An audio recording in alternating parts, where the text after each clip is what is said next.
Dalawang magkapatid ang na-stranded sa gitna ng rumaragasang tubig habang tumatawid sa ilog sa Barangay Balugo, Gihulngan City, Negros Oriental nitong Biyernes, Setyembre 5. Sa kuha ng video ng kanilang pinsan, makikitang magkayakap sina Mary at Princess habang nasa gitna ng ilog. Ayon sa pinsan na siyang unang nakaligtas dahil sa takot, tanging pag-video na lang ang kanyang nagawa at bilang ebidensya kung sakaling may masamang mangyari. Emosyonal na kwento ni Mary sa Brigada News FM Dumaguete. Iniligtas umano siya ng kapatid na si Princess matapos itong makakapit sa isang kahoy hanggang sa sila'y masagip ng rescuers. Aniya, malinaw at mababaw lang ang tubig noong una,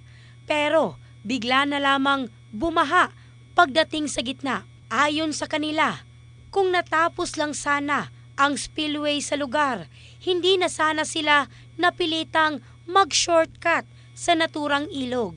Lubos ang kanilang pasasalamat sa Diyos sa kanilang pagkakaligtas. Samantala, itinuturong dahilan ng barangay ang hindi natapos na 5 milyong spillway project ng DPWH na ayon kay Barangay Kapitan Jeffrey De La Rita, huli umano itong pinagtuunan ng trabaho noong March 2024 pa.